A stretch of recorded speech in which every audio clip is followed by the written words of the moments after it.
अहिल्यानगरमधील या भागात बॉम्बचा स्फोट, एकाचा मृत्यू। अहिल्यानगर जिल्ह्यातून एक अतिशय धक्कादायक आणि दुर्दैवी घटना समोर आली आहे। नगर तालुक्यातील खारे खर्जुने शिवारात बॉम्बचा स्फोट होऊन एका व्यक्तीचा जागीच मृत्यू झालाय। मंडळी, संजय दशरथ गायकवाड असे मृत व्यक्तीचे नाव असून ते खारे खर्जुने गावाचे रहिवासी होते। ते वीटभट्टीवर मजुरीचे काम करत होते आणि त्यांच्याकडे काही शेळ्याही होत्या। काम नसल्यास ते शेळ्या चारण्यासाठी परिसरात जात असत। खारे खर्जुने गावाजवळ लष्कराचे के रेंज हे युद्ध सराव क्षेत्र आहे।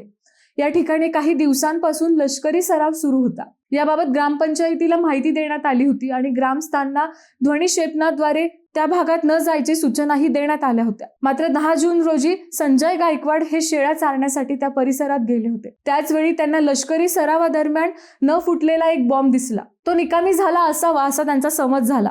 त्यांनी तो बॉम्ब उचलला आणि दगडावर आपटण्यास सुरुवात केली, परंतु काही क्षणातच त्या बॉम्बचा भीषण स्फोट झाला। स्फोट इतका जोरदार होता की संजय गायकवाड यांचा घटनास्थळीच मृत्यू झाला। त्यांच्याजवळ असलेली एक शेळी ही दगावली तर दुसरी शेळी जखमी झाली।